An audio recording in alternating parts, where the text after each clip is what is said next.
안녕하세요. 네. 그 이른바 양진호 사태 이후에 무슨 법 개정됐잖아요. 네, 맞습니다.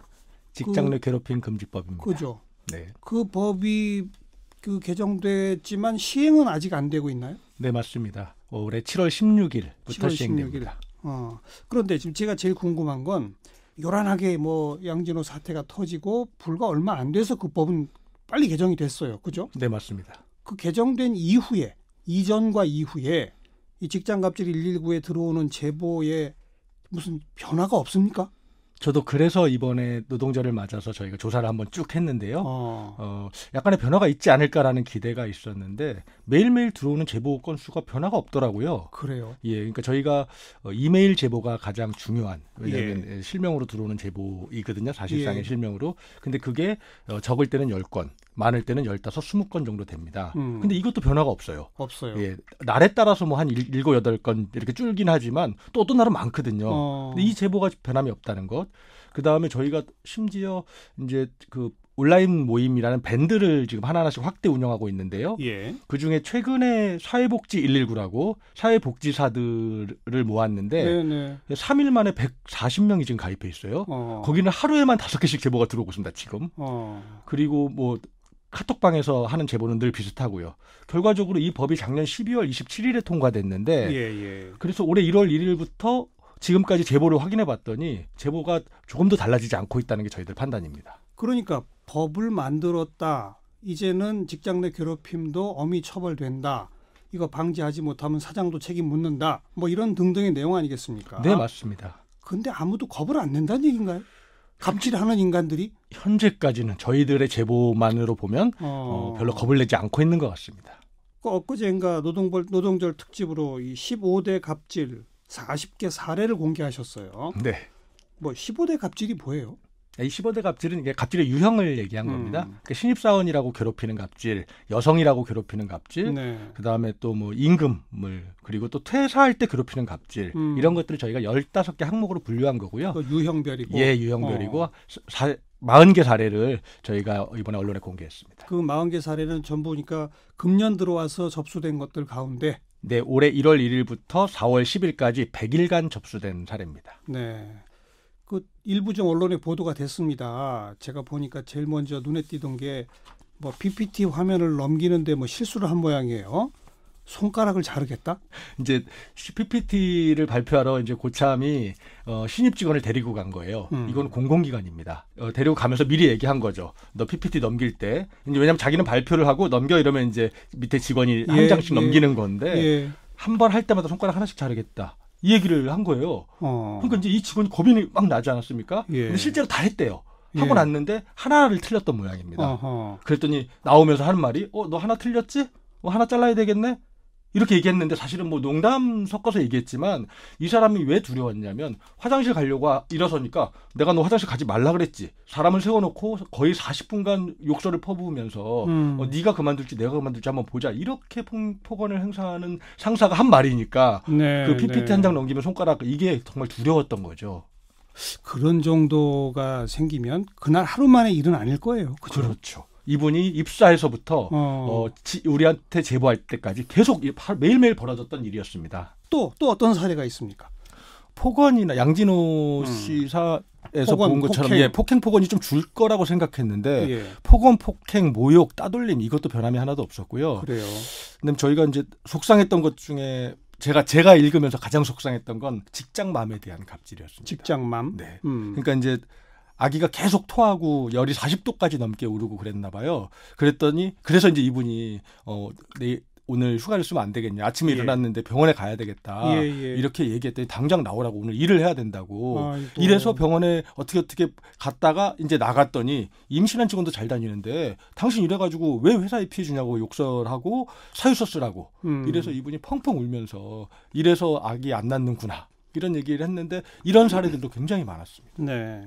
또 왜 미투 이런 것들도 있었었는데 이른바 성갑질 여전해요 그것도? 그건 조금 줄어든 것 같습니다. 저희 제보가 많지는 않아서요.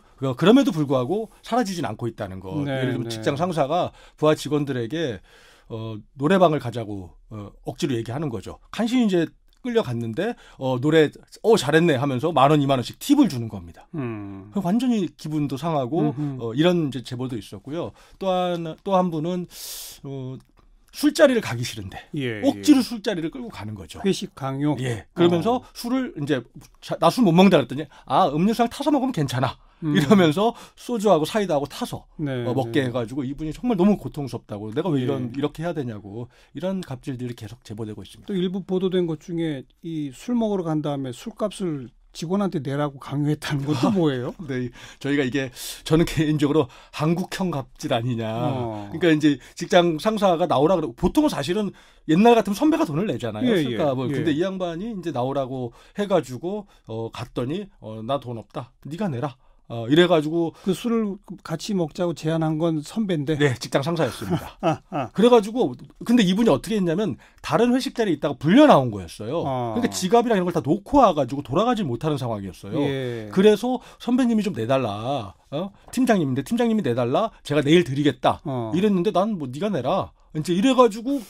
술집 주인이 경찰 부르고 경찰이 와서 빨리 내라 이렇게 해가지고 결국은 각서 쓰고 신분증 주고 다음날 보내줬다고. 근데도 그게 몇 차례 반복됐답니다. 그런데도 한 푼도 주지 않았다는 제보였습니다. 네. 이번 조사하시면서 특이한 유형의 갑질이라고 발표한 게 해고철회 갑질인데 이게 무슨 말이에요? 해고철회 갑질이? 이거는 조금 뭔가 노동법 교육의 효과가 있지 않았나 싶은데요. 그러니까 저희 제보자들이 이제 회사에 나가 그러면 문자로 너 내일부터 나오지 마 이러면 예전에는 그냥 참고 안 나왔단 말이죠. 그냥 나 해고됐구나라고 생각했는데 이제 직장갑질 119를 통해서든 또 언론을 통해서든 반드시 해고하려면 문서를 통해서 그것도 1개월 전에 한 달 전에 반드시 해야 된다는 것을 아시게 된 거죠. 그렇죠. 그래서 이분들이 딱 그러면 그러세요? 알겠습니다. 하고 딱 가서 해고했다는 사실을 가지고 노동부에 이제 부당해고 구제 신청을 하는 겁니다. 근데 문제는 여기서 발생하는데요. 그 다음 날 해고 철회했으니까 복직해? 복직 명령이야라고 문자를 보내는 겁니다. 네. 복직시킬 생각이 없는데 노동부에 부당해고 구제 신청을 냈다는 노동청에 부당해고 구제 신청을 냈다는 그것을 알게 된 거죠. 그렇죠. 그러니까 노동위원회에서 알려줬을 거 아닙니까? 그렇죠. 그러니까 바로 복직을 시키는 겁니다. 근데 이 사람이 내가 복직시킬 의사가 있는 거 아니지 않냐. 그러니까 어쨌든 나는 구제명령의 결과에 따르겠다. 이렇게 안 나갑니다. 그러면 문자를 보내는 거예요. 무단 결근 2일 차입니다. 당신은 복직할 의사가 없는 거죠. 무단 결근 3일 차입니다. 이렇게 하면 노동위원회 가서는 복직할 생각이 없었던 거 아니냐. 이렇게 해서 기각될 가능성이 있는 거죠. 이걸 이용한 해고 철회 명령, 복직 명령이 요즘 상당히 제보가 많아지고 있습니다. 그런 해고 철회할 테니 나와라 그랬을 때 직접 나가면 어떻게 돼요? 나가면 괜찮죠. 일단은 근데 그러면 일을 안 주거나 이런 식이 되나요? 그렇죠. 그 다음부터 이제 일을 안 줘서 괴롭혀가지고 결국은 스스로 나가게 만드는 일인데. 빈 사무실에 혼자 있게 하는 네, 이런 것들. 네. 그러니까 이제 약간 노무사 도움을 받아서 신종으로 하는 갑질 유형입니다. 네. 우리 CBS 시사자키도 갑질 타파 시즌 1, 2 해서 다양한 사례도 이야기하고 이렇게 대처하십시오. 증거 채집은 이렇게 하십시오. 청취자분들한테 많이 알려드렸고 또 국회도 노력해서 아무튼 직장 내 괴롭힘 방지법 같은 것도 좀 만들어졌고 아직 좀 미약하긴 하지만 근데도 여전하다는 건 이유가 뭐예요?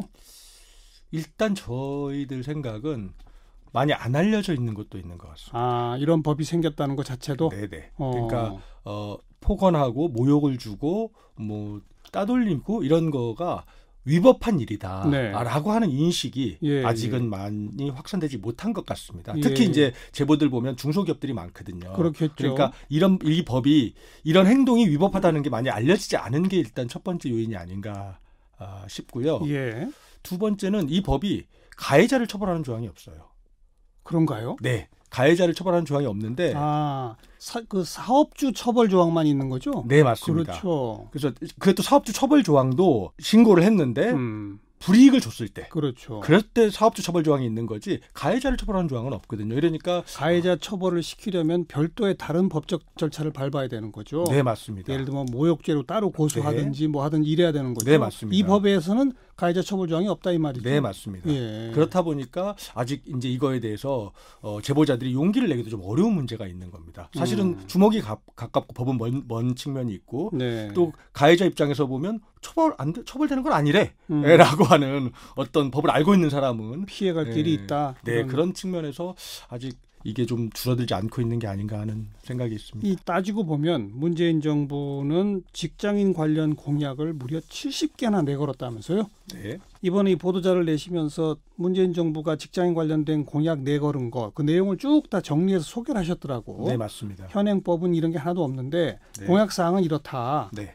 그 공약만 제대로 다 이행됐어도 좀 달라지는 거죠. 네, 맞습니다. 저는 사실은 문재인 정부 공약뿐만 아니라 그 여야 공통 공약 있지 않습니까? 예. 직장인들을 위한 공통 공약. 예. 이것만 지켜줬어도 직장인 생활이 확 달라지지 않았을까 이런 생각이 들 정도인데요. 홍준표 후보의 공약에도 그런 것까지 포함입니다. 그럼 그렇게 공통된 공약 중에 대표적인 건 몇 가지만 좀 알려주세요. 어떤 것들이 있습니까? 예를 들면 해고했을 때 해고 여건을 좀 강화한다거나 그다음에 근로감독을 좀 실효성을 높여서 근로감독을 확대한다거나 예를 들면 오늘 제가 노동절 앞두고 바로 어제 제보를 하나 들어온 걸 오늘 아주 뜨끈뜨끈한 건데요.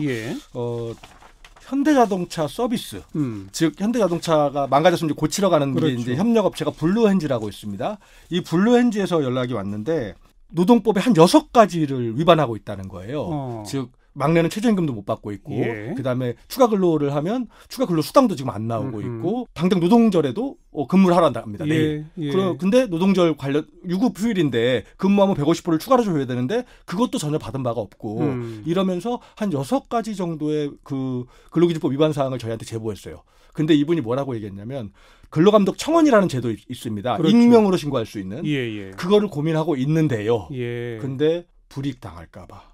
두려워서 신원이 노출될까 봐 어떻게 할지 모르겠습니다. 네. 이게 지금 문재인 정부 초기도 아니고 정부를 믿지 못하는 거잖아요. 바로 그 얘기는 익명으로 근로감독 청원을 하면 노동부 근로감독관들이 사업주와 혹시 연결이 돼서 이게 누가 이런 거 왔는데 누군지 알아보세요. 이렇게 할까 봐 두렵다는 얘기 아니에요? 맞습니다. 노골적으로? 아니 그 뒤에 그렇게 달려 있어요. 저희 사장님이 지역 유지셔서 발이 넓어요. 제 신분이 드러날까 봐 두렵습니다.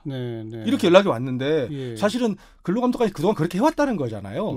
근데 만약에 노동부가 이분의 제보를 받아서 그럼 한 명에게만 해당되는 게 아니지 않습니까? 그렇죠. 이 갑질이나 부당한 일이 딱 근로감독하면 이 문제 해결되거든요. 그렇죠. 근데 사용주들에게는 그런 위기감이나 긴장감을 주지 않고 있기 때문에 근로감독관이 안 무서운 거죠? 맞습니다. 사업주들이. 이래서 노동절날 이런 제보를 하고 이분은 또 노동절날 나가서 차를 고치고 이래야 되지 않겠습니까? 전국의 근로감독관들이 이렇게 좀 순환 보직으로 돌리고 막 그래야 되는 거 아닙니까? 한 지역에 오래 있다 보면 지역 유지랑 결탁되고 이러는 거 아니에요? 순환 보직으로 돌리긴 있는데요. 돌리긴 돌려요. 예. 근데 더 중요한 문제는 어쨌든 근로감독 전담 부서를 둬서 그 근로감독관들이 정말 독립적으로 그 조사할 수 있는 이런 권한을 줘야 되고 그다음에 특히 중요한 건 불씨 감독을 해야 됩니다. 그럼요. 근데 미리 알려줘가지고 준비 다 하게 만들면 누가 불법을 가려낼 수 있겠습니까? 아니 지금은 근로감독관들이 독립성이 없어요? 독립된 부서가 따로 있지 않다는 거죠. 그러니까 근로감독청이나 혹은 근로감독 전담부서를 두어서 전문성을 가지고 계속 같은 업무를 할 수 있도록 근로감독 전문 업무, 즉 이제 체불임금 처리하는 이런 업무와 별도의 업무가 필요하다는 게 저희들 판단입니다. 지금 그냥 지방노동청 소속 공무원들이 순환으로 돌아가면서 하는군요. 네, 맞습니다. 근로감독이 노동자를 위한 근로감독이 제대로 안 되고 있다. 네, 맞습니다. 현장에서 보기엔 그렇다. 예, 그렇습니다. 그걸 포함해서 지금 문재인 정부가 내걸은 직장인 관련 70여 개 공약 가운데 직장갑질 119가 보시기에 제발 이것만 좀 이래도 빨리 서둘러서 해달라. 정부를 향해서 요청할 게 있다면요. 몇 가지만 말씀드리면 사실은 체불임금을 저희가 그러니까 임금을 떼었잖아요. 그러면 돌려주면 처벌 안 받아요. 근데 사장님이 예를 들면 길거리 가다 누가 제 돈 가져갔다가 돌려주면 그 처벌 받잖아요. 근데 사장님이 돈 안 줬다가 돌려주면 그건 처벌 안 받거든요. 근데 이거에 대해서 상습적으로 하면 처벌하겠다는 공약도 있고요. 그다음에 100%만 돌려주는 게 아니라 200% 돌려주라는 공약도 있습니다. 만약에 200% 돌려주라는 공약 만약에 지켜졌으면요. 그럼 체불임금이 안 발생합니다. 그렇게 되게 되어 있거든요. 근로자 대표 문제도 굉장히 중요합니다. 근로자 대표가 지금은 그냥 유령이에요. 유령처럼 그래서 제 연차를 공휴일로 대체한다라는 것을 사용자랑 합의했다고 하면 그냥 연차가 사라지는 거거든요. 네. 근데 근로자 대표를 실질화해서 다 선출하는 기구를 만들겠다. 네. 이것도 문재인 정부 공약입니다. 그러니까 노동조합이 없는 경우 네, 맞습니다. 근로자 대표를 뽑아야 하는데 네. 그냥 회사가 알아서 근로자 대표를 있어 그런 사람 이렇게 한다 이거죠? 지금은 뭐 사장님 동생이 근로자 대표이기도 하고 뭐 영업본부장이 근로자 대표이기도 하고 막 거의 이렇습니다. 근데 그거를 실질화하겠다. 예. 반드시 선출 절차를 밟게 하겠다 했는데 예. 어떤 공약도 추진되지 않고 있습니다. 이 공약에 예. 대해서. 예.